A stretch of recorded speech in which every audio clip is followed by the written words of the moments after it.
مسیح خداوند میں آپ سب کی سلامتی ہو۔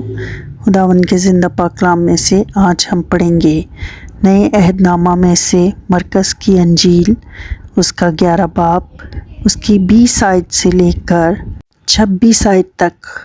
پھر یسوع کو جب وہ ادھر سے گزرے تو اس انجیر کے درخت کو جڑ تک سوکھا ہوا دیکھا۔ پطرس کو وہ بات یاد آئی اور اس سے کہنے لگا، اے ربی، دیکھ، یہ انجیر کا درخت جس پر تو نے لعنت کی تھی سوکھ گیا ہے۔ یسوع نے جواب میں ان سے کہا، خدا پر ایمان رکھو۔ میں تم سے سچ کہتا ہوں کہ جو کوئی اس پہاڑ سے کہے تو اکھڑ جا اور سمندر میں جا پڑ، اور اپنے دل میں شک نہ کرے بلکہ یقین کرے کہ جو کہتا ہے وہ ہو جائے گا، تو اس کے لیے وہی ہوگا۔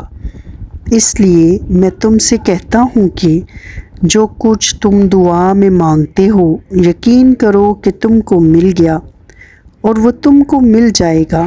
اور جب کبھی تم کھڑے ہوئے دعا کرتے ہو، اگر تمہیں کسی سے کچھ شکایت ہو تو اسے معاف کرو، تاکہ تمہارا باپ بھی جو آسمان پر ہے تمہارے گناہ معاف کرے۔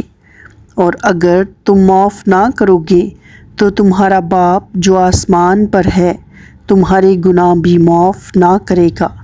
خداوند کے پاک کلام کے پڑھے اور سنے جانے پر اس کی برکت ہو، آمین۔